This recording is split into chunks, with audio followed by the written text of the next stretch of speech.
നമ്മൾ മദ്യനയത്തെക്കുറിച്ച് ആലോചിച്ചിട്ടേ ഇല്ലല്ലോ. മാർക്കോഴ വിവാദത്തിൽ എക്സൈസ് മന്ത്രി എം.ബി. രാജേഷിന്റെ ആദ്യ പ്രതികരണമാണ് ഈ കേട്ടത്. മദ്യനയവുമായി ബന്ധപ്പെട്ട് പ്രാരംഭ ചർച്ച പോലും ആരംഭിച്ചിട്ടില്ലെന്നും പിന്നെങ്ങനെയാണ് കോഴയുടെ വിഷയം ഉദിക്കുന്നതെന്നുമായിരുന്നു സർക്കാരിന്റെയും മന്ത്രിയുടെയും CPM-ന്റെയും പ്രതിരോധവാദം. എന്നാൽ ഈ വാദം പൊളിക്കുന്ന വിശദാംശങ്ങളാണ് പുറത്തുവന്നത്. മദ്യനയത്തിലെ മാറ്റങ്ങൾ സംബന്ധിച്ച് ടൂറിസം വകുപ്പ് തന്നെ ചർച്ചയ്ക്ക് തുടക്കമിട്ടു. കഴിഞ്ഞ ചൊവ്വാഴ്ച ടൂറിസം ഡയറക്ടറാണ് ബാറുടമകളെ അടക്കം വിളിച്ച് യോഗം ചേർന്നത്. സൂം മീറ്റിംഗിൽ ബാറുടമകളുടെ നേതാവ് വി സുനിൽകുമാർ അടക്കം പങ്കെടുത്തു. ടൂറിസം വകുപ്പ് മാർക്കറ്റിംഗ് ഡെപ്യൂട്ടി ഡയറക്ടർ നൽകിയ ലിങ്കിന്റെ സ്ക്രീൻഷോട്ട് മാതൃഭൂമി ന്യൂസിന് ലഭിച്ചു. യോഗ വിഷയം മദ്യനയമാണെന്ന് ഈ സ്ക്രീൻഷോട്ടിൽ നിന്ന് വ്യക്തമാണ്.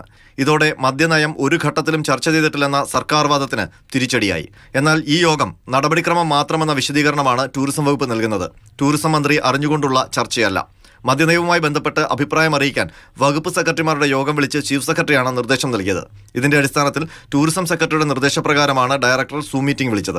എല്ലാ വർഷവും മദ്യനയത്തിന് മുൻപ് ഈ നടപടി ഉണ്ടാകാറുണ്ടെന്നും ടൂറിസം വകുപ്പിന്റെ വിശദീകരണത്തിൽ പറയുന്നു. അതേസമയം മദ്യനയ വിവാദത്തിൽ UDF പിടിമുറുക്കുകയാണ്. മദ്യനയത്തിൽ ടൂറിസം വകുപ്പിനെ കടന്നാക്രമിച്ച് പ്രതിപക്ഷ നേതാവ് VD സതീശൻ രംഗത്തെത്തി. ഒന്ന്, ടൂറിസം വകുപ്പ് എന്തുകൊണ്ടാണ് എക്സൈസ് വകുപ്പിനെ മറികടന്ന് ഈ കാര്യത്തിൽ ഇടപെട്ടത്? രണ്ട്, ടൂറിസം വകുപ്പിന് ഒരു അൺനെസസറി ഹേസ്റ്റ് ഉണ്ടായിരുന്നു. എല്ലാ അഴിമതിക്കും പിന്നിലുള്ള അനാവശ്യമായ തിടുക്കം അതെന്തിനായിരുന്നു? മാർക്കോഴ വിവരം പുറത്തു കൊണ്ടുവന്നവരെയാണ് സർക്കാർ ലക്ഷ്യമിടുന്നതെന്ന് V മുരളീധരന്റെ ആരോപണം. മുഖ്യമന്ത്രി ഇത് സംബന്ധിച്ചിട്ടുള്ള വിശദമായിട്ടുള്ള അന്വേഷണത്തിനായി കേന്ദ്ര ഏജൻസിയെ ചുമതല ഏൽപ്പിക്കണം. നമ്മുടെ എക്സൈസ് മന്ത്രി ഈ വിവരം പുറത്തു വരുന്നു എന്നുള്ള വിവരം അറിഞ്ഞപ്പോൾ തന്നെ അദ്ദേഹം സ്ഥലം വിട്ടു. ഇതിനിടെ ബാർക്കോഴ വിഷയത്തിൽ മന്ത്രി M.B. രാജേഷ് നൽകിയ പരാതിയിൽ ക്രൈംബ്രാഞ്ചിന്റെ പ്രാഥമിക അന്വേഷണം നാളെ ആരംഭിക്കും. വിവാദ ശബ്ദരേഖയുടെ ഉടമ അനിമോനടക്കം ബാറുടമകളുടെ മൊഴിയെടുക്കും. ശബ്ദരേഖയുടെ വാസ്തവം അറിയുകയാണ് ലക്ഷ്യമെന്നാണ് ക്രൈംബ്രാഞ്ച് പറയുന്നത്. ബാറുടമകൾ പണം പിരിച്ചിട്ടുണ്ടോ എന്നും പിരിച്ചിട്ടുണ്ടെങ്കിൽ അത് ആർക്ക് കൊടുത്തുവെന്നും അന്വേഷിക്കും. സർക്കാരിനെ ലക്ഷ്യമിട്ടുള്ള ഗൂഢാലോചനയുണ്ടോ എന്നും പരിശോധിക്കുന്നുണ്ട്. വേഗത്തിൽ പ്രാഥമിക അന്വേഷണ റിപ്പോർട്ട് നൽകാനാണ് ക്രൈംബ്രാഞ്ചിന്റെ നീക്കം. R. അനന്തകൃഷ്ണൻ, മാതൃഭൂമി ന്യൂസ്, തിരുവനന്തപുരം. അടിമുടി സർക്കാർ പച്ചക്കള്ളം പറയുകയാണോ എന്ന ഓരോ സംശയങ്ങളും ബലപ്പെടുന്നു. ദുരൂഹത ഏറുമ്പോൾ നമ്മോടൊപ്പം ചർച്ചയിൽ പങ്കെടുക്കുന്നു ശ്രീ M. ജയചന്ദ്രൻ, ഇടതുപക്ഷ സഹയാത്രികൻ, ഒപ്പം KC ഉമേഷ് ബാബു, രാഷ്ട്രീയ നിരീക്ഷകൻ, കോൺഗ്രസ് നേതാവ് വസന്ത് സിറിയക്ക്. ശ്രീ M. ജയചന്ദ്രൻ, എന്താണ് കഴിഞ്ഞ 2 ദിവസം മുമ്പ് നമ്മുടെ എക്സൈസ് മന്ത്രി ഈ ശബ്ദരേഖ പുറത്തേക്ക് വന്നപ്പോൾ നടത്തിയത് എന്നത് നമ്മുടെ പബ്ലിക് ഡൊമൈനിൽ, പബ്ലിക് ഫോറത്തിന്റെ മുന്നിലുണ്ട്. അതായത് ഓരോ ചർച്ചയും ഒരു തരത്തിലും നടന്നതേ ഇല്ല എന്നാണ് അദ്ദേഹം പറഞ്ഞത്. പിന്നീട് അനുബന്ധമായി പാർട്ടി സംസ്ഥാന സെക്രട്ടറി പറഞ്ഞ വാക്കുകളുമുണ്ട്, ഒരു തീരുമാനമെടുത്തില്ല, ഒരു ചർച്ചയും നടന്നില്ല എന്ന്. ഇപ്പോൾ പുറത്തേക്ക് വരുന്ന വസ്തുതകൾ അത് തെളിവുകളായിട്ടാണ് പുറത്തേക്ക് വരുന്നത്. പറഞ്ഞു പോക്കോ അല്ലെ ഹെയർസേ അല്ല, കേട്ടുകേഴ്വിയൊന്നുമല്ല. ടൂറിസം ഡയറക്ടറുടെ നേതൃത്വത്തിൽ ഈ മുഖവുര ഇതായിരുന്നു, പുതിയ ബാർ നയവുമായി ബന്ധപ്പെട്ടുള്ള ചർച്ച എന്ന തരത്തിലേക്ക് ഒരു ചർച്ച നടക്കുമ്പോൾ ഈ പുതിയ നയപരിഷ്കരണവുമായി സർക്കാർ മുന്നോട്ട് പോയിരുന്നു, അതിൻ്റെ നടപടിയിലേക്ക് കടന്നിരുന്നു എന്നല്ലേ ഇത്? അപ്പോൾ ഈ മന്ത്രി പറഞ്ഞ വാക്കുകൾ പച്ചക്കള്ളം, സർക്കാർ കൂടുതൽ പ്രതിരോധത്തിലേക്ക് പോകുന്നുണ്ടോ? ശ്രീ ജയചന്ദ്രൻ.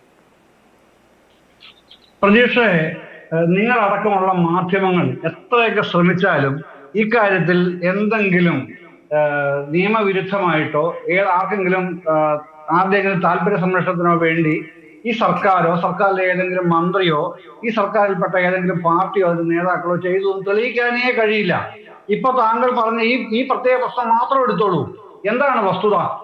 കേരളത്തിൽ ഇപ്പോ എത്ര ബാർ ഹോട്ടലുകൾ ഉണ്ടെന്ന് ഞാൻ പറയേണ്ട കാര്യമില്ലല്ലോ. പക്ഷെ ഒരു പ്രത്യേകതയുണ്ട്, കേരളത്തിൽ 3 സ്റ്റാർ ഹോട്ടലുകളെ ഉള്ളൂ, ബാറുകളെ ഉള്ളൂ. ഹോട്ടലുകളല്ല, സോറി, 3 സ്റ്റാർ ബാറുകളെ ഉള്ളൂ. അതിൽ താഴെയുള്ള ബാറുകൾ പോലും ഇല്ല കേരളത്തിൽ.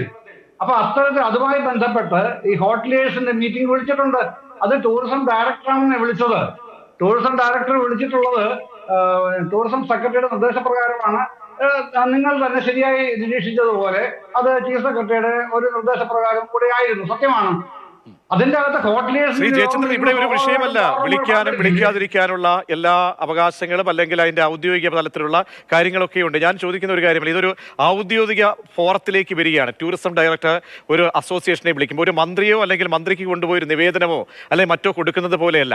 ഒരു ഓൺലൈൻ മീറ്റിംഗ് ഒരു സർക്കാരിലെ ഒരു ഉത്തരവാദിത്തപ്പെട്ട ഉദ്യോഗസ്ഥൻ നടത്തുമ്പോൾ അതൊരു ഔദ്യോഗിക പ്ലാറ്റ്ഫോമിലേക്ക് വന്നു കഴിഞ്ഞു. അപ്പോൾ ഈ വകുപ്പ് മന്ത്രി അല്ലെങ്കിൽ ഈ മന്ത്രി, എക്സൈസ് മന്ത്രിയോ സർക്കാരിന്റെ ഭാഗമാണ്. അപ്പോൾ സർക്കാർ ഒരു തരത്തിലും ഒരു ചർച്ചയെ നടത്തിയിട്ടില്ല എന്ന് പറയുമ്പോൾ പച്ചക്കള്ളമല്ലേ പറഞ്ഞത്? അല്ലെങ്കിൽ ഈ മന്ത്രി കാര്യങ്ങൾ അറിഞ്ഞിട്ടില്ല? ജനങ്ങൾ എന്ത് വിശ്വസിക്കണം? ഈ മറ്റുള്ളവർ അല്ലെങ്കിൽ പ്രതിപക്ഷത്തിന് ഒരു പക്ഷേ രാഷ്ട്രീയമായി ഉന്നയിക്കാം, അതിനപ്പുറത്തേക്ക് തലങ്ങൾ മാറുമ്പോൾ ഇക്കാര്യത്തിലൊരു വ്യക്തത വരണമല്ലോ ശ്രീ ജയചന്ദ്രൻ. അതെ, ഞാൻ അതിന് തന്നെയാണല്ലോ എന്റെ അഭിപ്രായം പറയാനുള്ള ഞാൻ ഇവിടെ ഇരിക്കുന്നത്. നിങ്ങൾക്ക് ഇതിന്റെ അത് സർക്കാർ ഉരുണ്ട് കളിക്കുന്നു, കള്ളത്തരം കാണിക്കുന്നു എന്നൊക്കെയുള്ള കാര്യങ്ങൾ എസ്റ്റാബ്ലിഷ് ചെയ്യാനായിരിക്കും നിങ്ങൾക്ക് വ്യഗ്രത ആയിക്കോളൂ. അതൊന്നും എന്റെ പ്രശ്നമല്ല. ഞാൻ ഇവിടെ ഇരിക്കുന്നത് എന്റെ നിലപാട് പറയാനാണ്. അത് പറയിക്കാൻ നിങ്ങൾ അനുവദിക്കണം. അത്രേ ഉള്ളൂ എന്റെ റിക്വസ്റ്റ്. ഇത് നിങ്ങൾ പറഞ്ഞത് പ്രകാരം ഇവിടെ മീറ്റിംഗ് നടന്നിട്ടില്ല ആരും പറഞ്ഞില്ലല്ലോ. ടൂറിസം ഡയറക്ടറേറ്റിന്റെ ഒഫീഷ്യൽസ് തന്നെ ഇന്ന് അതിന് ക്ലാരിഫിക്കേഷൻ തന്നിട്ടുണ്ട്. അത് ആദ്യം ബ്രേക്ക് ചെയ്ത് എനിക്ക് തോന്നുന്ന മാതൃഭൂമി തന്നെയാണെന്ന് തോന്നുന്നു, അനന്തനാണെന്ന് തോന്നുന്നു അത് ബ്രേക്ക് ചെയ്തിട്ടുള്ളത്. അത് പറഞ്ഞിട്ടുണ്ടല്ലോ ഇതിനകം തന്നെ. അത് ഇതിനകം തന്നെ പറഞ്ഞിട്ടുണ്ടല്ലോ. അവരെന്താണ് ചെയ്തിട്ടുള്ളത് അവർ തന്നെ പറഞ്ഞിട്ടുണ്ട്. അത് അവിടെ നിൽക്കില്ല പ്രതീഷ്. അതിന്റെ അപ്പുറത്തേക്ക് കടന്ന മന്ത്രിയാണ് ഇത് വിളിച്ചത്, അല്ലല്ലോ. മന്ത്രി അല്ലാതെ അനന്തകൃഷ്ണൻ തന്നെ റിപ്പോർട്ട് ചെയ്തിട്ടുള്ളത്. അല്ല, ഞാൻ ചോദിക്കട്ടെ ശ്രീ എം ജെ, ഞാൻ ഇടപെടുകയല്ല, ഞാൻ കേവല യുക്തിയിൽ നിന്ന് ചോദിക്കുകയാണ്. അപ്പോൾ സർക്കാരിനെ അടിമുടി പ്രതിരോധത്തിലാക്കുന്ന ഒരു ചോദ്യം വന്നിട്ട് ഇത്രയും സമയമായിട്ടും ഇങ്ങനെ ഒരു കാര്യം ഉണ്ടായിരുന്നെങ്കിൽ ആ മന്ത്രിമാർക്ക് ഇത് ഒരു അല്ലെങ്കിൽ ഇതാണ് കാര്യമെന്ന് ബോധ്യപ്പെടുത്താൻ കഴിയാതെ പോകും. നമ്മുടെ കാരണം ഇതൊരു രേഖയായിട്ടോ അല്ലെങ്കിൽ ഒരു പ്രതികരണമായിട്ട് ഒന്നും വന്നിട്ടില്ല. ആ പാർട്ടി സെക്രട്ടറിയോ അല്ലെങ്കിൽ പറയേണ്ട ആളുകളോ ഇത്രയും ദിവസമായി ചർച്ചകൾ നടക്കുന്നു. എന്നിട്ട് ഇതാണ് ഞങ്ങൾ ദൈനംദിനമായി എല്ലാ വർഷവും ഞങ്ങൾ ഈ നയം സംബന്ധിച്ച് ഞങ്ങൾ വിളിക്കുന്ന യോഗമാണ്, അത് മന്ത്രിമാരല്ല വിളിക്കുന്നത്, ചീഫ് സെക്രട്ടറിയാണ് വിളിക്കുന്നത്, അതാത് വകുപ്പുകളിൽ വിളിക്കാറുണ്ട് എന്നൊരു കാര്യം വന്നിട്ടില്ല. അങ്ങനെയൊക്കെയാണ് സംശയങ്ങൾ ബലപ്പെടുന്നത്. എന്റെ പ്രതീക്ഷ, പിന്നെ താങ്കൾ എത്രയോ കാലമായി മാധ്യമപ്രവർത്തനം നടത്തുന്നു, ഞാനും ആ പടി തന്നെയാണല്ലോ ചെയ്യുന്നത്. ഒരു കാര്യം ചോദിക്കട്ടെ, ഈ പ്രീ ബജറ്റ് മീറ്റിംഗ് ഉണ്ടാവാറുണ്ടല്ലോ എല്ലാ കൊല്ലവും ധനകാര്യ മന്ത്രിമാരുടെ, പ്രത്യേകിച്ച് എൽ ഡി എഫ് സർക്കാർ ഭരിക്കുമ്പോൾ കൃത്യമായി ഉണ്ടാവാറുണ്ട്. ഈ കൊല്ലവും നടന്നു. പിന്നെ ഞാനും അവിടെ പോയിരിക്കുന്ന ആളാണ്. അവിടെ ഒന്നും ഒരു എക്സൈസ് പോളിസിയുമായി ബന്ധപ്പെട്ട ഒരു ചർച്ചയും ഒരു നിർദ്ദേശം പോലും, ചർച്ചയുടെ നിർദ്ദേശം പോലും ഒരാളുടെ ഉണ്ടായിട്ട് ഞാൻ മനസ്സിലാക്കിയിട്ടില്ല. അവിടെയാണ് കാര്യമായ നിർദ്ദേശങ്ങളെല്ലാം പ്രീ ബജറ്റ് സെഷനിലാണ് വരുന്നത്. അതോട് ഉൾക്കൊണ്ടുകൊണ്ടാണ് സർക്കാരും മുന്നണിയും ഒക്കെ തീരുമാനങ്ങളെടുത്ത് ബജറ്റിലേക്ക് വരുന്നത്. അങ്ങനെയാണ് സാധാരണ എല്ലാ കൊല്ലവും എൽ ഡി എഫിന്റെ കാലത്ത് നടക്കുന്നത്. ഇക്കൊല്ലം അങ്ങനെ തന്നെയാണ് നടന്നിട്ടുള്ളത്. പക്ഷേ ഇതുവരെ എക്സൈസ് പോളിസിയുമായി ബന്ധപ്പെട്ട ഒരു തരത്തിലുള്ള ആശയ രൂപീകരണവും നടന്നിട്ടില്ല. ഇത് ടൂറിസം ഡയറക്ടറേറ്റിൽ ഹോട്ടലിയേഴ്സിന്റെ മീറ്റിംഗ് വിളിച്ചിട്ട് ഒരു അഭിപ്രായ രൂപീകരണമാണ് നടക്കുന്നത്. ഒപ്പീനിയൻ ഫോർമേഷൻ എന്നുള്ള നിലയിൽ മാത്രമാണ് അത് ചെയ്യുന്നത്. അതിന്റെ അകത്ത് നിർദ്ദേശങ്ങൾ വന്നിട്ടുണ്ടോ? ആ നിർദ്ദേശങ്ങൾ വന്നിട്ടുണ്ടോ? പ്രദർശനം വന്നിട്ടില്ല ഈ നിമിഷം വരെ. പറയട്ടെ, ആധികാരിക പറയാൻ വേണ്ടി പറയട്ടെന്നേ. ഞാൻ അതാണ് ചോദിക്കുന്നത്. എന്തിനാണ് അദ്ദേഹത്തിന് സൂം മീറ്റിംഗ് ലിങ്ക് ഉണ്ടെന്ന് പറയുന്നു? സൂം മീറ്റിംഗ് ലിങ്കിന് വല്ല പാടുണ്ടോ പ്രതീക്ഷ ഈ ലോകത്ത്? ഓരോ നിമിഷങ്ങൾ മാറുമ്പോഴാണ് ഓരോ കാര്യങ്ങൾ വരുന്നത്, പലതരത്തിലുള്ള ഒളിച്ചുകളികൾ വരുമ്പോഴാണ്. കാരണം ഇതാ ബാർ മുതലാളിമാരുടെ സംഘടനയുമായി ബന്ധപ്പെട്ട് തുടക്കത്തിൽ വന്ന കാര്യങ്ങൾ പിന്നീട് ഓരോ കാര്യങ്ങൾ പുറത്തേക്ക് വരുന്നു. ഞാൻ അങ്ങയിലേക്ക് ദയവായി അങ്ങ് തുടരുക. ഞാൻ സമയം ഇനിയും തരാം. ശ്രീ ഉമേഷ് ബാബു, ഒരു വലിയൊരു നയരൂപീകരണമാണ്, അതൊരു ചെറിയ കാര്യമല്ല. 2 2 3 ഉദ്യോഗസ്ഥർ മാത്രം നടത്തുന്ന ഒരു പ്രക്രിയയാണ് എന്ന് നമുക്കങ്ങ് അയവിറക്കാൻ കഴിയുമോ? ഇതാ എക്സൈസ് മന്ത്രി പറയുന്നു ഞാനൊന്നും ഒരു ചർച്ചയും നടന്നിട്ടില്ല. ഒന്നുകിൽ എക്സൈസ് മന്ത്രി അറിയാതെ എക്സൈസ് വകുപ്പിനെ ബൈപ്പാസ് ചെയ്തുകൊണ്ട് ടൂറിസം വകുപ്പ് പോയിരിക്കണം. അവിടെയും പോയി കഴിഞ്ഞാലും അവിടെയും ഒരു വകുപ്പിനെ നിയന്ത്രിക്കുന്ന ഒരു മന്ത്രി ഉണ്ടാകുമല്ലോ. അപ്പോൾ ഒരു ബാധ്യത ഒരു ഉദ്യോഗസ്ഥന് മാത്രം ഈ കാര്യങ്ങൾ ഇട്ടുകൊടുക്കാൻ കഴിയുന്നതാണ് എന്ന് അങ്ങേക്ക് തോന്നുന്നുണ്ടോ ശ്രീ ഉമേഷ് ബാബു? അല്ല, ഇതിലെന്തോ പ്രശ്നം ചോദിച്ചാല് നേരത്തെ ജയേന്ദ്രൻ സംസാരിക്കുന്നതൊക്കെ വളരെ കൗതുകത്തോടെ കേട്ടു നിൽക്കുകയായിരുന്നു ഞാൻ. ഇതിൽ പ്രശ്നം എന്താ ചോദിച്ചു കഴിഞ്ഞാല്, ഓരോ നേരത്തേക്കുള്ള ബാർക്കോഴ വിഷയം വന്നിട്ട് 2 ദിവസമായി. ഓരോ നേരവും ഓരോ പുതിയ വിവരം വരുന്നതനുസരിച്ച് ഓരോ പുതിയ ഡിഫൻസ് ഉണ്ടാക്കുകയാണ്. അതാ ചെയ്യുന്നത്. ഈ സത്യസന്ധമാണെങ്കിൽ എനിക്ക് ജയേന്ദ്രനെ പോലുള്ളവരോട് പറയാനുള്ളത്, അദ്ദേഹം പത്രപ്രവർത്തനത്തെ കുറിച്ചൊക്കെ പറയുന്നുണ്ട്, നിങ്ങൾ സത്യസന്ധനാണെങ്കിൽ ഡേ 1 തന്നെ കാര്യങ്ങൾ വിശദീകരിക്കാൻ പറ്റും. അതാണ് കാര്യം. അത് മനുഷ്യയുക്തിയെ നിങ്ങൾക്ക് പരിഹസിക്കാൻ പറ്റില്ല. ഈ ജയേന്ദ്രനൊക്കെ പറയുന്നത് മിക്കവാറും മനുഷ്യരുടെ യുക്തിയെ പരിഹസിക്കുന്ന വാദങ്ങളാണ്. ഓരോ നേരവും ഈ പറയുന്ന ഈ ചാനലുകളെയൊക്കെ ഇപ്പൊ എല്ലാം പ്രതിപക്ഷത്താണെന്നാണല്ലോ പറയുന്നത്. അങ്ങനെയാണെങ്കിൽ ഈ ചാനലുകളും പത്രങ്ങളും ഒക്കെ പുറത്തു കൊണ്ടുവരുന്ന പുതിയ വിശദാംശങ്ങൾ വെച്ച് ഓരോ നേരത്തിനും പറ്റുന്ന ഓരോ തരം ഡിഫൻസ് ഉണ്ടാക്കുകയാണ്. ശ്രീമാൻ ജയേന്ദ്രൻ പറയുന്ന പോലെ ഇത്ര വളരെ ലളിതമാണ് കാര്യങ്ങളെങ്കിൽ ഈ ആദ്യത്തെ ദിവസം ഇത് ഏത് മന്ത്രിക്കും വിശദീകരിക്കാൻ പറ്റണം. കാരണം എന്താ വെച്ചാൽ ഈ മന്ത്രിയുടെ പണി എന്താണ്? അല്ല, അതിപ്പോ ജയേന്ദ്രൻ മാത്രമല്ല, നമ്മളൊക്കെ കാണുന്നത് ഒരുപക്ഷെ ജയേന്ദ്രനെ പോലുള്ളവർക്ക് പറയാൻ കഴിയാത്ത മന്ത്രിയുടെ കാര്യം ഉല്ലാസം കണ്ടെത്തുക എന്നുള്ളതാണ്. മുഖ്യമന്ത്രിയുടെ പണി അതാണെന്ന് ഇപ്പൊ അടുത്ത ദിവസങ്ങളിൽ നമ്മൾ കണ്ടിട്ടുണ്ട്. അങ്ങനെ ഭരിക്കുകയും അതിന്റെ ഭാഗമായിട്ട് ഉല്ലസിക്കുകയും ചെയ്യുന്ന ഒരു സംവിധാനത്തിലെ മന്ത്രിക്ക് ഈ കാര്യങ്ങളൊന്നും അറിയില്ല. ഏതോ ഡയറക്ടർ ഇത് എന്താ ഈ പറയുന്നത്? സർക്കാർ ഉദ്യോഗസ്ഥരായിട്ടുള്ള ജോലി ചെയ്തിട്ടുള്ള സർവ്വേ ആളുകൾക്കും അറിയാം ഈ പറയുന്നതിൽ യാതൊരു യുക്തിയുമില്ല എന്ന്. അങ്ങനെയാണോ പ്രവർത്തിക്കുക? കേരളത്തിലെ എക്സൈസ് നയം അല്ലെങ്കിൽ ഈ പറയുന്ന ഈ 29 ബാറിന്ന് തുടങ്ങിയിട്ടാണല്ലോ 8 കൊല്ലം കൊണ്ട് ഈ പറയുന്ന എത്ര ബാറുണ്ട് ഇപ്പോഴും, എത്ര ബാറുണ്ട് എന്നുള്ള ചോദ്യം ചോദിക്കേണ്ടെന്ന് ജയേന്ദ്രൻ പറഞ്ഞത് ഞാനും അംഗീകരിക്കാം. പക്ഷെ ബാറിൽ ഉണ്ടാക്കിയിട്ടുള്ള വർധനവ് ഇപ്പൊ എല്ലാം 3 സ്റ്റാറാണ്. സ്റ്റാറൊക്കെ കൊടുക്കുന്നത് എങ്ങനെയാണെന്നൊക്കെ നമുക്കറിയാലോ. അപ്പൊ അതുകൊണ്ട് ഈ ബാറുകളുടെ ഒക്കെ ഉടമകളുടെ സംഘടനയുണ്ട്, അതും CPM നിയന്ത്രിക്കുന്നതിലുള്ള സംഘടനയാണ്. അതാണ് ഇതില് പ്രതിപക്ഷത്തിന്റെ കാര്യങ്ങളൊന്നും ഒരു തരത്തിലും മുന്നോട്ട് പോകില്ല. കാരണം ചോദിച്ചു കഴിഞ്ഞാല് ആദ്യത്തെ ശബ്ദരേഖ പുറപ്പെടുവിച്ച ആളെ കുറച്ചു ദിവസം കണ്ടില്ല, പിന്നെ അയാൾ ഒരു ദിവസം ഇന്നലെ പ്രത്യക്ഷപ്പെട്ടിട്ട് ഒരു പുതിയ വിശദീകരണം നൽകുന്നുണ്ട്. ഇതിന്റെയൊക്കെ പിറകിൽ ആളുകളുണ്ട്. അതാണ് UDF-കാരും കോൺഗ്രസ്സുകാരും ഒക്കെ നിസ്സാരമായിട്ട് ഇത്തരം അഴിമതികളുടെ മുമ്പിൽ പരാജയപ്പെട്ടു പോകാനുള്ള കാരണം. മുതലാളിമാരുടെ സംഘടനയും CPM ആണ് നയിക്കുന്നത്, സർക്കാരിനെയും CPM ആണ് നയിക്കുന്നത്, തൊഴിലാളികളുടെ സംഘടനയും CPM ആണ് നയിക്കുന്നത്. ഇത് വാസ്തവത്തില് ഒരു രാവണൻ കോട്ടയാണെന്നാ പറയാ. ഈ കോട്ടയെ ഭേദിക്കുക ഈ പറയുന്ന കോൺഗ്രസിനെ പോലെ ലിബറൽ പാർട്ടിക്കോ അല്ലെങ്കിൽ നമ്മുടെ മാധ്യമങ്ങൾക്കോ ഒന്നും സാധ്യമല്ല. അതിന്റെ ആത്മവിശ്വാസത്തിലാണ് CPM-ന്റെ ഈ പറയുന്ന വിശദീകരണ കർത്താക്കളൊക്കെ വന്നിരുന്നിട്ട് വലിയ വായിൽ വർത്തമാനം പറയുന്നത്. കാരണം അവർക്കറിയാം ഇത് അഭേദ്യമാണ്. നിങ്ങൾക്ക് ഇത് ഒതുക്കാൻ വേണ്ടിയിട്ട് ആരാ ഇറങ്ങുക? പഴയ ബാർക്കോഴയുടെ കാര്യം നമ്മൾക്ക് അറിയാലോ. പഴയ ബാർക്കോഴയില് ആരോപണം ഉന്നയിക്കുകയും അവസാനം വരെ നിൽക്കുകയും ചെയ്ത ഒരാൾ ഒരു ബാർ മുതലാളിയാണ്, സമ്പന്നായിട്ടുള്ള ഒരാളാണ്. ഒരു സർക്കാരിനെതിരെയാണ് അയാൾ ഒറ്റയ്ക്ക് നിന്നത്. അത് എന്തുകൊണ്ട് സംഭവിച്ചു വെച്ചാൽ കോൺഗ്രസ് എന്ന് പറയുന്ന ലിബറൽ പാർട്ടിയാണ് അധികാരത്തില്. അതുകൊണ്ട് ഫാസിസ്റ്റായ ഒരു പ്രതികാര മുറയെ തനിക്ക് നേരിടേണ്ടി വരില്ല എന്ന് ഉറപ്പ് അയാൾക്കുണ്ടായിരുന്നു. ഇപ്പോഴങ്ങനെയല്ല. ഞാനതാ പറഞ്ഞത്, ഈ ഫാസിസ്റ്റ് രാവണൻ കോട്ടയെ സൃഷ്ടിച്ചു വെച്ചിട്ടാണ് ഈ പാർട്ടി ഭരിക്കുന്നത്. അപ്പൊ അതുകൊണ്ട് എന്തു ചെയ്താലും നിങ്ങൾക്ക് ഇതിനെ നേരിടാനാവില്ല എന്നതിന്റെ ബലത്തിലാണ് ഈ മന്ത്രി ഈ ആരോപണം ഉണ്ടാവുമ്പോ എന്താ ചെയ്യുക? ജയേന്ദ്രൻ എനിക്ക് പറഞ്ഞു തരണം. ഇത്തരം നമ്മളെ ബഹുകക്ഷി ജനാധിപത്യ വ്യവസ്ഥയിൽ ഒരു 3/4 നൂറ്റാണ്ടോ മറ്റോ ഇന്ത്യയിലും കേരളത്തിലും ഒക്കെ നടന്നുകൊണ്ടിരിക്കുന്നത് ഈ ആരോപണം പോലുള്ള വളരെ പ്രധാനപ്പെട്ട കാര്യങ്ങൾ, രാഷ്ട്രീയവും നിയമപരമായിട്ടുള്ള കാര്യങ്ങൾ ഉണ്ടായിത്തീരുമ്പോൾ, ബഹുജനങ്ങൾക്കകത്ത് സംശയം ഉണ്ടായിത്തീരുമ്പോൾ അതൊക്കെ വിശദീകരിക്കാനും പരിഹരിക്കാനുള്ള സമയം കണ്ടെത്തുകയും, കാരണം ടൂറ് പോകുക എന്ന് പറഞ്ഞു കഴിഞ്ഞാൽ ടിക്കറ്റ് എക്സ്റ്റെൻഡ് ചെയ്താൽ മതിയല്ലോ. കാരണം ഭൂമിയിൽ ഈ കേരളത്തിലെ മാത്രമല്ല ഈ ലോകം മുഴുവനുള്ള മനുഷ്യർ സഞ്ചരിച്ചു. ടൂറിസം എന്ന് പറയുന്നതും ഈ പറയുന്ന ആളുകൾക്ക് ഏത് മനുഷ്യനും കയ്യിൽ പണം ഉണ്ടെങ്കിൽ എങ്ങോട്ടും പോകാം, ഭൂമിയിൽ ഏത് കോണിലേക്കും പോകാം.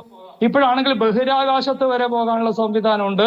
ഇപ്പൊ 2 ആഴ്ച മുമ്പാണ് കുറച്ച് ആളുകൾ ബഹിരാകാശത്ത് പോയി വന്നത്. അപ്പൊ അതുകൊണ്ട് ഇതൊക്കെ മാറ്റിവെക്കാവുന്നേ ഉള്ളൂ. ഇതൊന്നും ഇല്ലാതെ ഈ മന്ത്രി സർവരെയും പരിഹസിക്കുന്ന ഒരു പ്രവർത്തനം ഉണ്ടെന്ന് ജയേന്ദ്രൻ സമ്മതിക്കുമോ?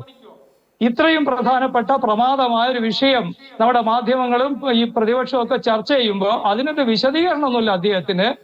അദ്ദേഹം നേരെ ടൂറ് പോവുക ചെയ്യുന്നത്. താങ്കളിലേക്ക് ഞാൻ മടങ്ങിയെത്താം. ഞാൻ അങ്ങയിലേക്ക് അടുത്ത വീഴത്തിൽ ഞാൻ അങ്ങയിലേക്ക് എത്താം. ശ്രീ വസന്തതെങ്ങുമ്പോൾ ശ്രീക്ക് ഇവിടെ ഇപ്പോൾ കോൺഗ്രസ് ആവശ്യപ്പെടുന്നു ജുഡീഷ്യൽ അന്വേഷണം, മന്ത്രിമാരുടെ 2 പേരുടെ രാജി. അതിനപ്പുറത്തേക്ക് ഇത് മുഖവിലയ്ക്ക് പോലും അല്ലെങ്കിൽ സർക്കാരിൻ്റെ ഭാഗത്തുനിന്ന് ഒരു പ്രതികരണങ്ങൾ പോലും ഉണ്ടാകുന്നില്ല എന്ന വസ്തുതകൾ ഇരിക്കുകയാണ് ഇന്നിപ്പോൾ തെളിവുകളായി ഈ സൂം മീറ്റിങ്ങിൻ്റെ കാര്യങ്ങളൊക്കെ പുറത്തേക്ക് വിടുന്നത്. പ്രതിപക്ഷ നേതാവ് തന്നെ വന്ന കാര്യങ്ങൾ നടത്തുകയാണ്. മറിച്ച് അതേ സമയത്ത് സർക്കാർ പ്രതിരോധിക്കുന്ന ഏതെങ്കിലും തരത്തിലൊരു നീക്കം നടത്തിയിട്ടില്ല. ഇതിപ്പോൾ ആ ചീഫ് സെക്രട്ടറി തന്നെ നേരിട്ട് ചീഫ് സെക്രട്ടറിയോട് ചോദിക്കുമ്പോൾ പറയുകയാണ് ഇത് വകുപ്പുകൾ കേന്ദ്രീകരിച്ച് എല്ലാ വർഷവും നടത്തുന്ന ഒരു മീറ്റിങ്ങുകൾ അത് വിളിച്ച് വകുപ്പുകളുടെ ഈ അവരുടെ നിലപാടുകൾ ഒക്കെ തന്നെ അഭിപ്രായങ്ങളൊക്കെ തേടാറുണ്ട്. അപ്പോൾ പുതിയ തലത്തിലേക്ക് എത്തുമ്പോൾ കോൺഗ്രസ് എവിടെയാണ് ഈ വിഷയത്തിൽ എത്തി നിൽക്കുന്നത്? UDF എവിടെയാണ് ഈ വിഷയത്തിൽ എത്തി നിൽക്കുന്നത്? എന്താണ് സർക്കാരിന് മുന്നിൽ സർക്കാർ കുറച്ചുകൂടി പറയാൻ തക്ക രീതിയിലേക്ക് കാര്യങ്ങളിലേക്ക് സർക്കാരിന് കൂടി പോകേണ്ടി വരുന്ന ഒരു തലം തെളിയുന്നുണ്ടോ? കാരണം കഴിഞ്ഞ ദിവസം ശബ്ദരേഖ പുറത്തേക്ക് വന്ന ആ വ്യക്തി തന്നെ പറയുന്നു എനിക്ക് അബദ്ധം പറ്റി. അതോടുകൂടി ആ അന്വേഷണത്തിന് തന്നെ പ്രസക്തി നഷ്ടമായി കഴിഞ്ഞു. അല്ല, ശ്രീ പ്രജീഷ് കൈപ്പള്ളി, ഇന്നലെ നമ്മൾ ഇതേ വിഷയത്തിൽ ഇതേ സമയത്ത് ചർച്ചയ്ക്കിരുന്നപ്പോൾ അങ്ങേക്ക് ആർക്കേഴ്സിൽ അത് ലഭ്യമായിരിക്കും. ഞാൻ ആ ചർച്ച എന്റെ ഭാഗം അവസാനിപ്പിക്കുന്നത് ഇത് മഞ്ഞുമലയുടെ ഒരു അറ്റം മാത്രമാണ്. MP രാജേഷിനെ പിടിച്ചത് കൊണ്ട് മാത്രം അല്ലെങ്കിൽ അദ്ദേഹത്തിന്റെ രാജി കൊണ്ട് മാത്രം ഒതുങ്ങുന്ന ഒരു മഞ്ഞുമലയല്ല. ഇത് പിണറായി വിജയനിൽ മാത്രം ചെന്ന് അവസാനിക്കാനുള്ള ഒരു മലയാണ് എന്നാണ് ഞാൻ പറഞ്ഞത്. ഇന്നത് പിണറായിയുടെ മരുമകൻ വികാസിലേക്ക് ഇന്ന് അത് ഡെവലപ്പ് ചെയ്തിട്ടുണ്ടെങ്കിൽ വരും ദിവസങ്ങളിൽ പിണറായിയുടെ കൂടി അറിവോടുകൂടിയാണ് ഇതെല്ലാം സംഭവിച്ചത് എന്ന വ്യക്തമായ തെളിവുകൾ വെളിയിൽ വരും. നോക്കൂ, എന്താണ് ഇവിടെ ഉണ്ടാവുന്നത്? ചീഫ് സെക്രട്ടറി പറയുകയാണ് ഇത് വകുപ്പ് തല യോഗം മാത്രമാണത്രേ. ഇപ്പൊ നേരത്തെ ശ്രീ ഉമേഷ് ബാബു സാറ് പറഞ്ഞതുപോലെ LDF ഭരിക്കുമ്പോൾ, പ്രത്യേകിച്ച് CPM നേതൃത്വത്തിൽ LDF ഭരിക്കുമ്പോൾ ഏതെങ്കിലും ഉദ്യോഗസ്ഥൻ മന്ത്രിയുടെ അറിവില്ലാതെ പാർട്ടിയുടെ അറിവില്ലാതെ ഒരു മീറ്റിംഗ് മന്ത്രിയുടെ പാർട്ടിയുടെ നിർദ്ദേശമില്ലാതെ വിളിച്ചു ചേർക്കപ്പെടും എന്ന് വിശ്വസിക്കണമെങ്കിൽ അത് പച്ചവെള്ളം ചവച്ചരച്ച് കുടിക്കുന്നവർക്ക് മാത്രം പറഞ്ഞിട്ടുള്ള പണിയാണ്. നോക്കൂ, 21-ാം തീയതി ടൂറിസം വകുപ്പ് ഈ മീറ്റിംഗ് വിളിച്ചു ചേർത്തിരിക്കുകയാണ്. ചീഫ് സെക്രട്ടറി പറയുന്നത് ശരിയാണ്, എല്ലാ വർഷവും വിളിച്ചു ചേർക്കുന്ന മീറ്റിംഗ് ആണ്, ശരിയാണ്. എല്ലാ വർഷവും മന്ത്രിനയവുമായി ബന്ധപ്പെട്ടും ബഡ്ജറ്റുമായി ബന്ധപ്പെട്ടും അതിന്റെ സ്റ്റേക്ക് ഹോൾഡേഴ്സുമായി വകുപ്പ് തല മീറ്റിംഗുകൾ ഉണ്ടാകും. അങ്ങനെ വകുപ്പ് തല മീറ്റിംഗുകൾ ഉണ്ടാകുമ്പോഴാണ് അവിടെ എന്തൊക്കെ വിട്ടുവീഴ്ചകൾ നടത്തണം, എന്തൊക്കെ കാര്യങ്ങളാണ് സ്റ്റേക്ക് ഹോൾഡേഴ്സിന് പറയാനുള്ളത്, സർക്കാരിന്റെ നയം എന്താണ് എന്ന് ചർച്ച ചെയ്യും. അത് ഇടയിൽ ഒരു തീരുമാനത്തിലേക്ക് എത്തും. ഇവിടെ നോക്കൂ ശ്രീ പ്രജീഷ് കൈപ്പള്ളി, കഴിഞ്ഞ UDF ഗവൺമെന്റിന്റെ കാലത്ത് ഇന്ന് ഇവരുടെ കൂടെയുള്ള KM മാണി ഉണ്ടെന്ന്, KM മാണിയുടെ പാർട്ടി, ആ KM മാണിയെ ഇവർ വേട്ടയാടിയത് ബഡ്ജറ്റ് വിറ്റ കള്ളൻ എന്ന് പറഞ്ഞുകൊണ്ടാ. ബഡ്ജറ്റ് വിറ്റ കള്ളനാണ് KM മാണി എന്ന് പറഞ്ഞത് ബഡ്ജറ്റ് പ്രസംഗം അവതരിപ്പിച്ചതിന് ശേഷമല്ലെന്നേ. ഇതുപോലെ സ്റ്റേക്ക് ഹോൾഡേഴ്സ് മീറ്റിംഗ് നടത്തിയതിന്റെ പേരിലാണ് അന്ന് ഇവരുടെ ആരോപണം. അന്നത്തെ പ്രതിപക്ഷ നേതാവ് സഖാവ് VS അച്യുതാനന്ദന്റെ ആരോപണം ഈ സ്റ്റേക്ക് ഹോൾഡേഴ്സുമായി ഇങ്ങനെ വകുപ്പ് തല മീറ്റിംഗ് നടത്തിയപ്പോൾ ചില വിട്ടുവീഴ്ചകൾ നടത്തി അത് കോഴ കൈപ്പറ്റി എന്നുള്ളതാണ്. ബഡ്ജറ്റ് വിറ്റ കള്ളൻ എന്ന് വിളിക്കുമ്പോൾ ഇതേപോലെ ഒരു മീറ്റിംഗാണ് അന്ന് നടന്നത്. ശ്രീ വസന്തശ്രീ, ഒരു കാര്യം ചോദിച്ചോട്ടെ. കാരണം ഒരു പക്ഷേ ഈ MP രാജേഷിന് അറിയാതെ പോകുന്നതാണോ, അതല്ല MP രാജേഷോ അല്ലെങ്കിൽ അറിയാതെ ഒരു ബൈപ്പാസ് ചെയ്തുകൊണ്ട് ടൂറിസം മന്ത്രി അങ്ങനെ ചെയ്യുമോ? അങ്ങനെയൊക്കെ നമുക്ക് വിശ്വസിക്കാൻ കഴിയുമോ? അല്ല, അതിലൊരു പ്രശ്നം എവിടെയാണെന്ന് അറിയാം. പക്ഷേ ഞാൻ ഇന്നലെ പറഞ്ഞല്ലോ, MP രാജേഷ് ഇതിൽ ഒരു വലിയ കണ്ണിയായിട്ട് ഞാൻ പ്രതീക്ഷിക്കുന്നില്ല. ഇപ്പോൾ ആ പാർട്ടിയെ നയിക്കുന്നത് പിണറായി മാത്രമാണ്. പിണറായി സെന്റേർഡ് പാർട്ടിയാണത്. CPM എന്ന് പറഞ്ഞാൽ പണ്ട് കമ്മ്യൂണിസ്റ്റ് പാർട്ടി ഓഫ് മാർക്സിസ്റ്റ് എന്നായിരുന്നെങ്കിൽ ഇന്ന് കമ്മ്യൂണിസ്റ്റ് പാർട്ടി ഫോർ പിണറായി എന്ന മക്കൾ, പിണറായിക്കും മക്കൾക്കും വേണ്ടിയുള്ള ഒരു പാർട്ടി സംവിധാനവും ഭരണ സംവിധാനവും അവിടെയുള്ളത്. ആ മക്കളുടെ ഭാഗമായി മരുമകനും അതേ അവകാശം പാർട്ടിക്കുള്ളിൽ, മുന്നണിക്കുള്ളിൽ, മന്ത്രിസഭയ്ക്കുള്ളിൽ ഉണ്ട് എന്നത് അടക്കം പറയുന്ന രഹസ്യമല്ലേ. അതേപോലെ ഇത്ര സീനിയറായ തിരുവനന്തപുരത്ത് വർക്ക് ചെയ്യുന്ന ഒരു മാധ്യമ പ്രവർത്തകൻ ഞാനത് പറഞ്ഞു തരുന്ന കാര്യമുണ്ടോ? MK എന്നോട് അതിനകത്ത് എതിരഭിപ്രായം പറയുന്നത് ഞാൻ വിശ്വസിക്കുന്നില്ല. അതായത് മരുമകന് മോളിൽ മറ്റൊരു വാക്ക് മന്ത്രിസഭയ്ക്കുള്ളിൽ പറയാൻ പറ്റില്ല. അവിടെ MP രാജേഷ് അടക്കമുള്ളവരെ അയാൾ ഓവർ റൈഡ് ചെയ്തു. അതായത് മരുമകനായിട്ടുള്ള മുഹമ്മദ് റിയാസ് ഓവർ റൈഡ് ചെയ്തു എന്നൊരു വാദം വന്നാൽ പോലും നമുക്കത് വിശ്വസിക്കാൻ പറ്റില്ല. എന്തിനാണ് ടൂറിസം വകുപ്പിൽ ഇത്ര തിടുക്കം? അതാണ് ഇത് പ്രതീക്ഷയാണ് ചോദിച്ചത്. ടൂറിസം വകുപ്പ് അല്ലല്ലോ ഈ വിഷയത്തിൽ നിലപാടെടുക്കേണ്ടത്. ടൂറിസം വകുപ്പ് അങ്ങ് തീരുമാനിച്ചാൽ നമുക്ക് ഡ്രൈ ഡേ അങ്ങ് ഒഴിവാക്കിയേക്കാം. ടൂറിസത്തിന്റെ ഭാഗമായി, ടൂറിസത്തെ സമ്പുഷ്ടപ്പെടുത്തുന്നതിന്റെ ഭാഗമായി ഡ്രൈ ഡേ ഒഴിവാക്കിയേക്കാമെന്ന് ടൂറിസം വകുപ്പ് തീരുമാനിച്ചാൽ മാത്രം നടപ്പിലാവില്ല.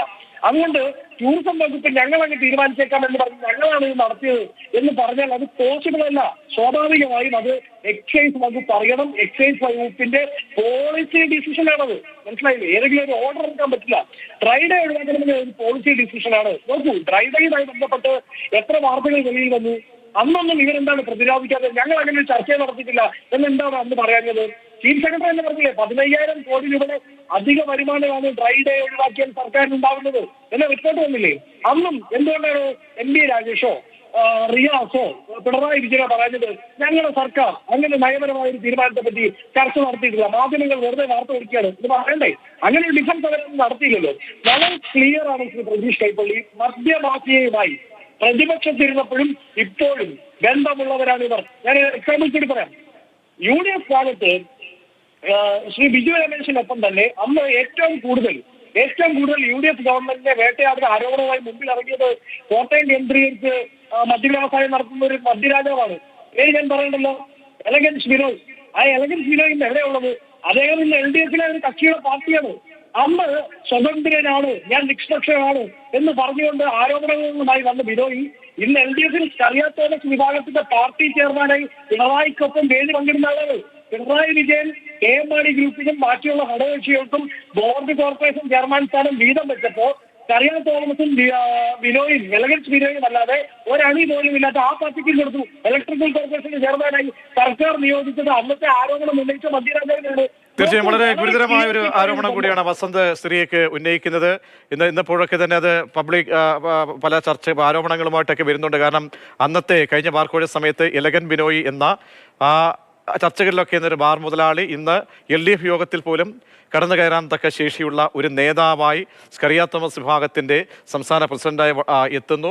ഒപ്പം ഒരു കോർപ്പറേഷൻ്റെ തലപ്പത്തേക്ക് കൂടി അദ്ദേഹം എത്തുന്നു എന്നതിലെ വളരെ പ്രധാനപ്പെട്ട ചില ദുരൂഹതകളാണ് ശ്രീ വസന്ത് തെങ്ങമ്പള്ളി ചൂണ്ടിക്കാട്ടി. ശ്രീ M ജയചന്ദ്രൻ, ഞങ്ങൾ ബാറുകളായിരിക്കില്ല തുറക്കാൻ പോകുന്നത്, ഞങ്ങൾ നാട്ടിൽ സ്കൂളുകളായിരിക്കും തുറക്കാൻ പോകുന്നത് എന്ന് പ്രഖ്യാപിച്ചു വന്ന ഒന്നാം പിണറായി സർക്കാർ, അതിനുശേഷമുള്ള അന്നത്തെ തുടങ്ങുമ്പോഴുള്ള ബാറിൻ്റെ എണ്ണവും ഒക്കെ നമുക്ക് നമ്മുടെ മുന്നിലുണ്ട്. അതിനപ്പുറത്തേക്ക് ഈ ഒരു സംഭവം വരുമ്പോൾ, കാരണം ഒരു നയം വരുന്നതിന് മുൻപ് തന്നെ ആ മദ്യനയത്തെ സ്വാധീനിക്കുന്ന തരത്തിലേക്ക് ഒരു ശബ്ദരേഖയോ അല്ലെങ്കിൽ ഉണ്ടായിക്കഴിഞ്ഞാൽ അതിനനുബന്ധമായിട്ടുള്ള ചർച്ചകളും ഒക്കെ ഒരു സെക്രട്ടറി തലത്തിൽ നടക്കുന്നു എന്നൊക്കെ വരുമ്പോൾ എന്താണ് സ്വാഭാവികമായും ചെയ്യേണ്ടത്? ഒരു വിജിലൻസ് അന്വേഷണമോ അല്ലെങ്കിൽ കാര്യമായിട്ട് വിശ്വസനീയമായിട്ടുള്ള രീതിയിലൊരു അന്വേഷണമാണ് സർക്കാർ കൈകൾ ശുദ്ധമെങ്കിൽ ചെയ്യേണ്ടിയിരുന്നത്. അപ്പോൾ അതില്ലാതെ വരുമ്പോഴുള്ള സംശയങ്ങൾ നേരത്തെ ശ്രീ ഉമേഷ് ബാബു പറഞ്ഞതുപോലെ ശ്രീ കോൺഗ്രസിൻ്റെ ഭാഗത്തുനിന്നുണ്ടാകുന്ന പ്രതികരണങ്ങൾ പോലെ തീർത്തും സംശയരഹിതമായിരിക്കണം. അങ്ങനെ ഒന്ന് ഈ നിമിഷം വരെ ഇല്ല. ശ്രീ ജയചന്ദ്രൻ.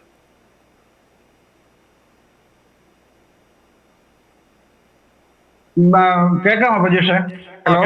കേൾക്കാം, പറഞ്ഞോളൂ. പ്രജീഷ്, ഇതിനകത്തൊരു കാര്യമുള്ളത്, ഞാൻ ഈ ചർച്ചയിൽ ആദ്യം മുതൽ പറയുന്നുണ്ട്, നിങ്ങൾ പറഞ്ഞതുപോലെ മദ്യനയവുമായി ബന്ധപ്പെട്ടൊരു യോഗം ചേർന്നിട്ടില്ല. എന്നാൽ അതേസമയം ഹോട്ടലിയേഴ്സിന്റെ യോഗം ചേർന്നിട്ടുണ്ട്, അതിൽ ബാർ ഉടമകൾ പങ്കെടുത്തിട്ടുണ്ട്. അങ്ങനെയാണെന്ന് ഞാൻ പറഞ്ഞതിന് അങ്ങനെയാണോ എന്ന് താങ്കൾ മറ്റു രണ്ടുപേരോട് ഈ നിമിഷം വരെ ചോദിച്ചിട്ടില്ല. അവർക്ക് പറയാനുള്ള ആരോപണങ്ങൾ അല്ലെങ്കിൽ വിമർശനങ്ങൾ അവർ ഉന്നയിച്ചിട്ടുണ്ട് എന്നുള്ളതല്ലാതെ ഞാൻ പറഞ്ഞ കാര്യം താങ്കൾ ഇതുവരെയും ചോദിച്ചില്ലല്ലോ.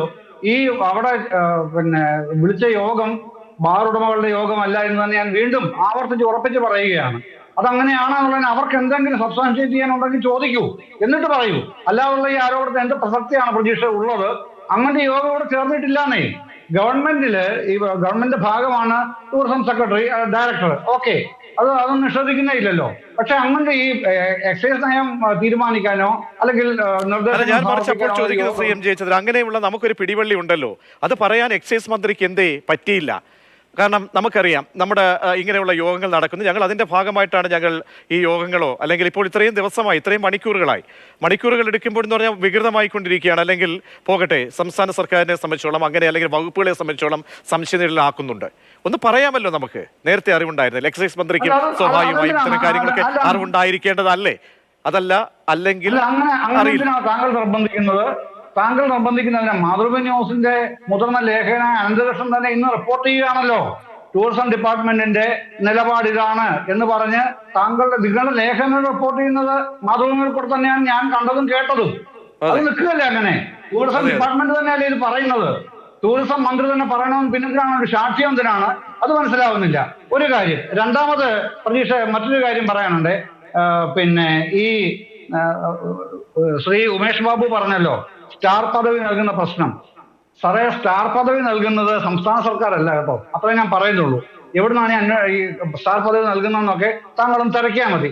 അത് ഇവിടെ വിശദീകരിക്കാൻ സമയമില്ലാതെ അതിലേക്ക് പോകുന്നത് സംസ്ഥാന സർക്കാരല്ല ആ പദവി കൊടുക്കുന്നത്. പിന്നെ പഴയ ബാർകോഴ എന്തുകൊണ്ട് സംഭവിച്ചു എന്നുള്ള പ്രശ്നം. അല്ല, നിൽക്കൂ ഞാൻ പറയട്ടെ. പഴയ ബാർകോഴ എന്തുകൊണ്ട് സംഭവിച്ചു എന്നുള്ള തർക്കം, ഈ പ്രശ്നം പഴയ ബാർകോഴ കേസ് എന്തുകൊണ്ട് ഉത്ഭവിച്ചു എന്നുള്ള ഏറ്റവും ഫലപ്രദമായ മറുപടി പറഞ്ഞിട്ടുള്ളത് ശ്രീ KM മാണിയാണ്. അദ്ദേഹത്തിന്റെ ആത്മകഥയിൽ 50 വർഷമായി കോൺഗ്രസ് നടത്തുന്ന ഗൂഢാലോചനയാണ് കേരള കോൺഗ്രസ് ഈ മാണി വിഭാഗത്തെ ഇല്ലാതാക്കുക എന്നുള്ളത്. അതിന്റെ അനന്തര ഫലമായിട്ടാണ് ഈ ബാർകോഴ കേസ് ഉണ്ടാക്കിയത് തന്നെ എന്ന് പറയുന്നു KM മാണി. വെറുതെ പറയുകയല്ല. വിമാനത്താവളത്തിൽ ഒരു യാത്ര കഴിഞ്ഞ് വന്നിറങ്ങി ഉടനെ വിമാനത്താവളത്തിൽ വെച്ചാണ് ഇന്നത്തെ ആഭ്യന്തരമന്ത്രിയായ രമേശ് ചെന്നിത്തല ഡിക്വയറിഫിക്കേഷൻ പ്രഖ്യാപിക്കുന്നത്. നല്ല കാര്യം.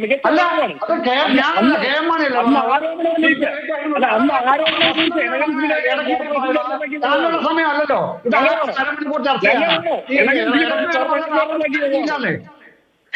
അല്ല അങ്ങനെ പറയാൻ കഴിയില്ലല്ലോ. നിങ്ങളുടെ സമയത്ത് ഞാൻ പറയാൻ പറ്റില്ലല്ലോ.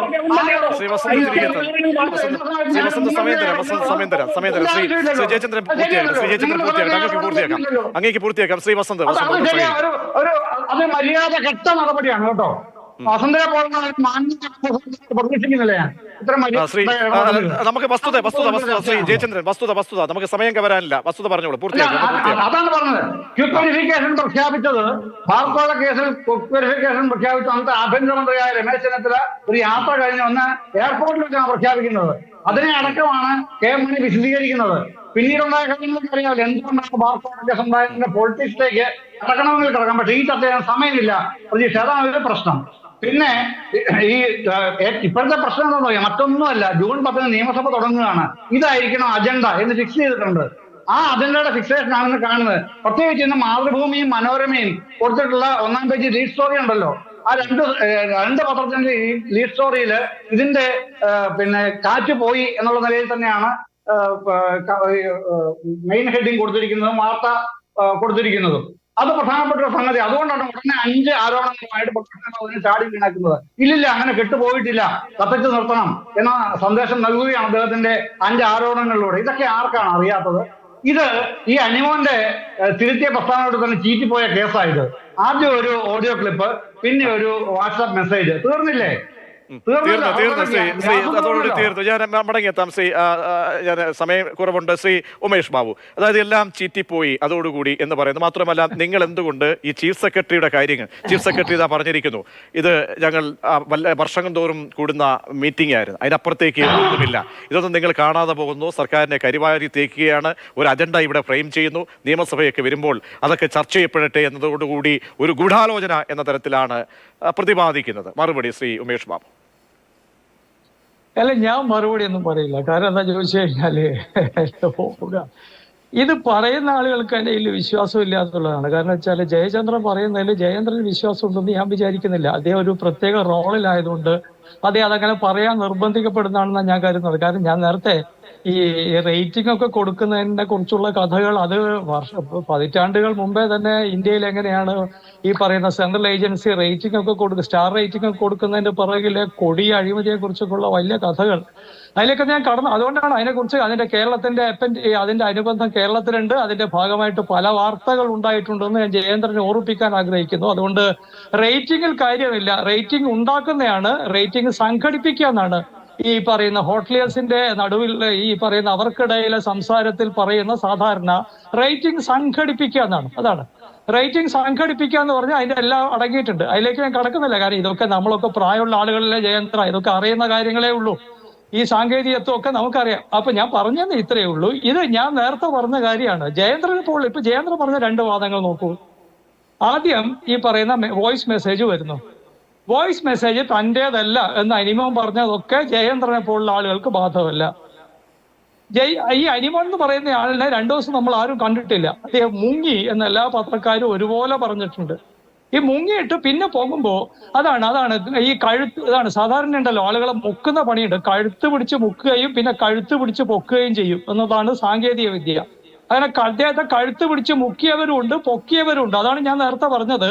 UDF വളരെ നിസ്സഹായരാണ്. കഴിഞ്ഞ ഗവൺമെന്റ് കാലത്ത് UDFനെ ഈ ബാർ ഹോട്ടൽ ഉടമകളുടെ മേലെയൊന്നും സംഘടനയുടെ മേലെ നിയന്ത്രണമില്ല. പക്ഷെ CPM ഞാൻ നേരത്തെ പറഞ്ഞതാണ്, CPMന് അതിലും നിയന്ത്രണമുണ്ട്.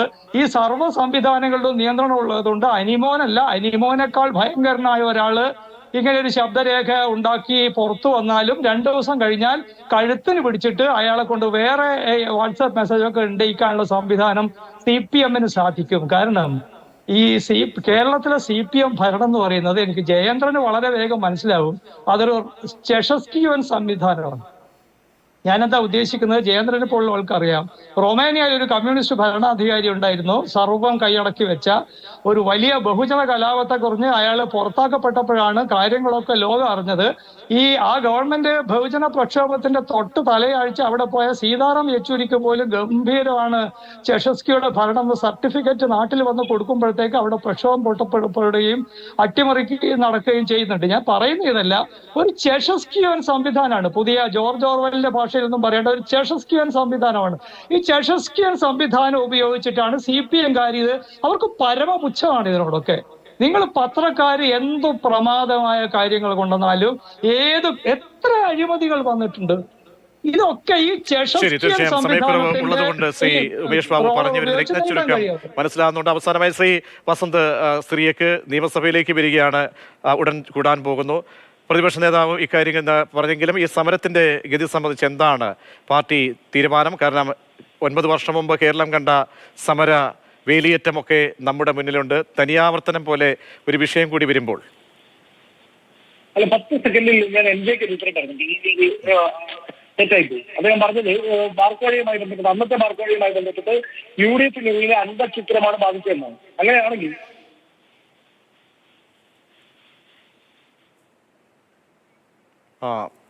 കട്ടായി, കണക്ഷൻ കട്ടായി. എന്തായാലും ചർച്ചയിൽ പങ്കെടുത്ത 3 പേർക്കും നന്ദി അറിയിക്കുകയാണ്. അങ്ങനെ ബാർക്കോഴ വിവാദം അത് കൂടുതൽ അതിൻ്റെ വീര്യം കൂട്ടുന്ന തരത്തിലേക്ക് വസ്തുതകളൊക്കെ തന്നെ വന്നുകൊണ്ടേയിരിക്കുന്നു. ഇന്നത്തെ ഡെവലപ്മെൻറ്റിൻ്റെ സാഹചര്യത്തിലായിരുന്നു പ്രതികരണങ്ങൾ തേടിയത്.